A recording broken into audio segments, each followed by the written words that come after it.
Operation ಸಿಂಧೂರ ಆಯಿತು, ಆದರೆ ಅಷ್ಟೇ ಸಾಕಾ ಅನ್ನುವಂಥದ್ದೇ ಈಗಿರುವಂಥ ಪ್ರಶ್ನೆ. ಬಿಕಾಸ್ ನರೇಂದ್ರ ಮೋದಿ ಅವರು ಹೇಳಿದ ರೀತಿಯಲ್ಲಿ, ರಾಜನಾಥ್ ಸಿಂಗ್ ಅವರು ಹೇಳಿದ ರೀತಿಯಲ್ಲಿ ನಾವು ತಕ್ಕ ಪಾಠವನ್ನು ಕಲಿಸ್ತೀವಿ, ನೋಡ್ಕೊಳ್ಬೇಕು ಪಾಕಿಸ್ತಾನ ಅನ್ನುವಂಥ ರೀತಿಯಾದಂಥ ಉತ್ತರಗಳಿರ್ತಾ ಇದ್ವಲ್ಲ. ಆದರೆ ಇದು ಆಪರೇಷನ್ ಸಿಂಧೂರ ಬರೀ ಉಗ್ರರಿಗೆ ಮಾತ್ರ ಉತ್ತರ ಕೊಟ್ಟಂತಾಯ್ತಾ? ಪಾಕಿಸ್ತಾನಕ್ಕೆ ಯಾವಾಗ ಉತ್ತರ ಕೊಡೋದು? ಇಡೀ ಪಾಕಿಸ್ತಾನ ಬುದ್ಧಿ ಕಲಿಬೇಕಲ್ಲ.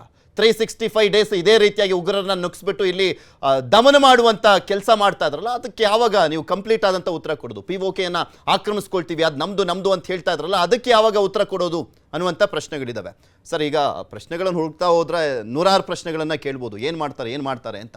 ಬಟ್ ಅದಕ್ಕೆ ಉತ್ತರ ಅಂತ ಬರೋದಾದರೆ ಯಾವಾಗಲೂ ಬರೀ ಜಸ್ಟ್ ಫೈಟ್ ಬ್ಯಾಕ್ ಅನ್ನೋ ರೀತಿಯಲ್ಲಿ ನಮ್ಮಿಂದ ಬರೀ ಒಂದು ರಿಯಾಕ್ಷನ್ ಹೋಗ್ತಾ ಇದೆ, ಬಿಟ್ಟರೆ ಇನ್ನೇನೂ ಅಲ್ಲ. ಇದು ಮತ್ತೊಂದು ಲಿಮಿಟೆಡ್ ಆಪರೇಷನ್ ಅಷ್ಟೇ. ಸರ್ಜಿಕಲ್ ಸ್ಟ್ರೈಕ್ ಆಯಿತು, ಏರ್ ಸ್ಟ್ರೈಕ್ ಆಯಿತು, ಇದೊಂದು ಆಪರೇಷನ್ ಸಿಂಧೂರ ಆಯಿತು, ಉಗ್ರ ನೆಲೆಗಳನ್ನು ಧ್ವಂಸ ಅಂತ. ಈ ಹಿಂದೆನೂ ಕೂಡ ಅದೇ ಆಗಿದ್ದು.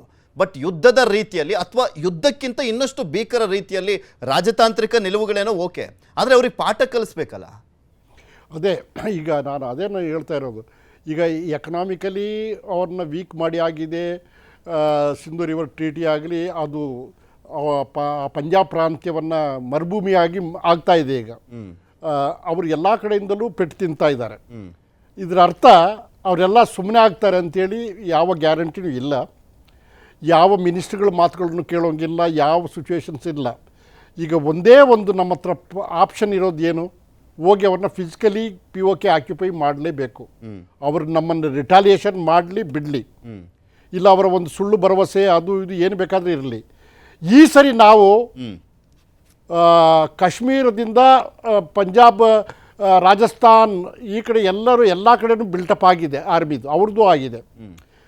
ಇದೇ ರೀತಿ ಎಲ್ಲ ಸೌತ್ ಬಾರ್ಡ್ರಲ್ಲಿ, ಕರಾವಳಿ ಪ್ರದೇಶಗಳಲ್ಲಿ ಎಲ್ಲ ಸಮುದ್ರ ಎಲ್ಲ ನಮ್ಮ ವಾರ್ಶಿಪ್ಸ್ಗಳು ಆಗಲಿ ಎಲ್ಲ ರೆಡಿ ಇದೆ.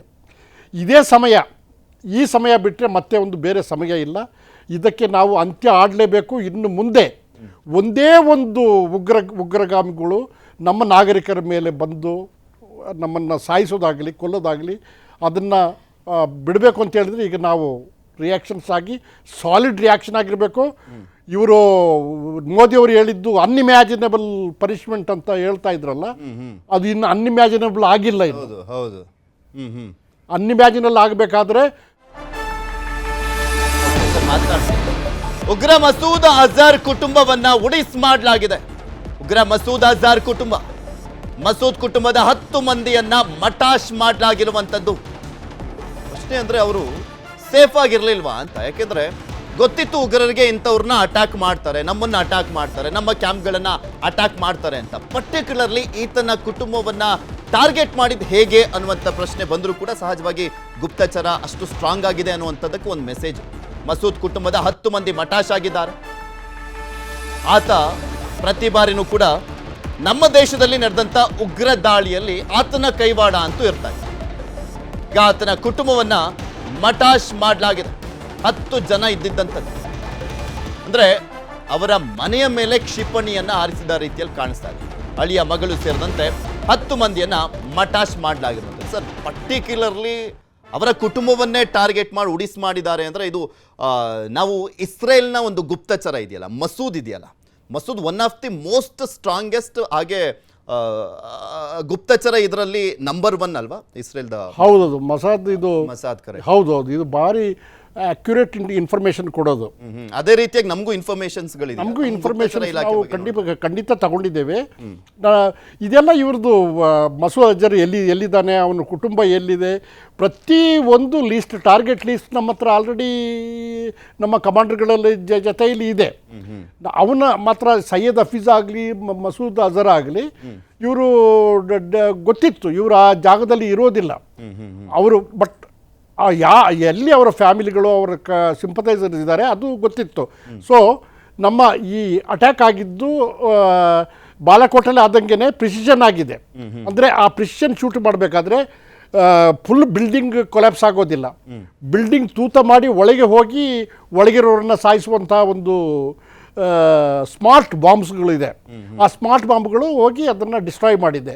ಇಟ್ಸ್ ಎ ವಂಡರ್ಫುಲ್ಲಿ ಥಾಟ್ ಆಫ್ ಇದು ಬೇಕಾಗಿತ್ತು. ಇದು ಇಷ್ಟೇ ಸಾಲದಿದು, ಇನ್ನೂ ಬೇಕು. ಇನ್ನು ನಮಗೆ ಎಕ್ಸಾಕ್ಟ್ ಕ್ಯಾಜುಯಾಲಿಟಿ ಒಂದೊಂದಾಗಿ ಗೊತ್ತಾಗ್ತಾ ಇದೆ ಈಗ.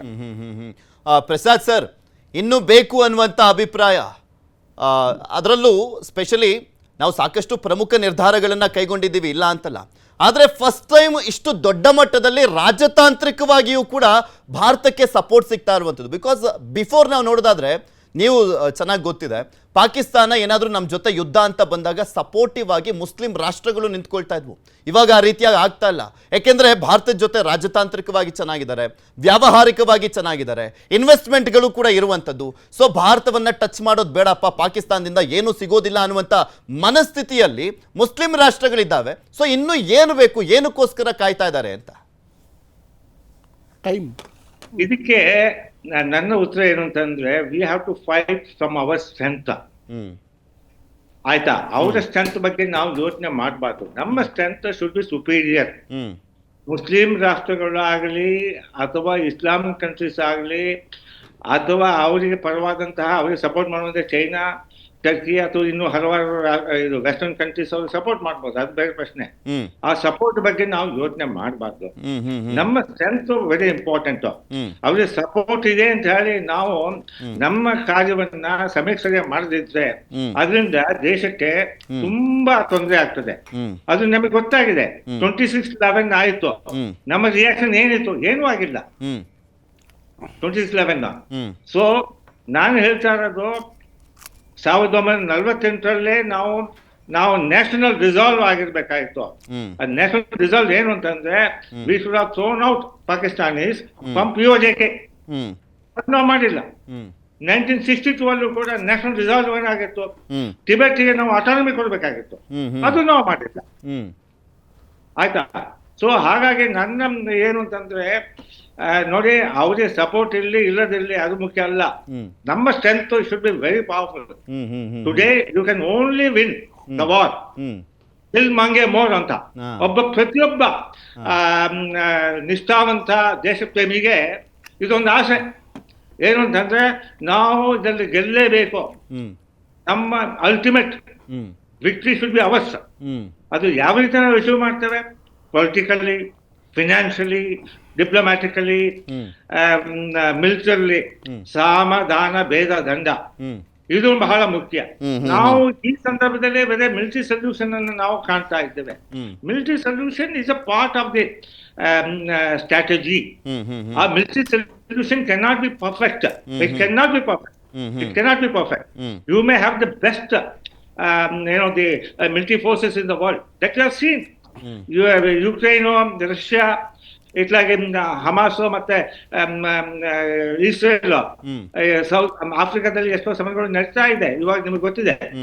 ಅದರಲ್ಲಿ ultimately there was no comprehensive military victory.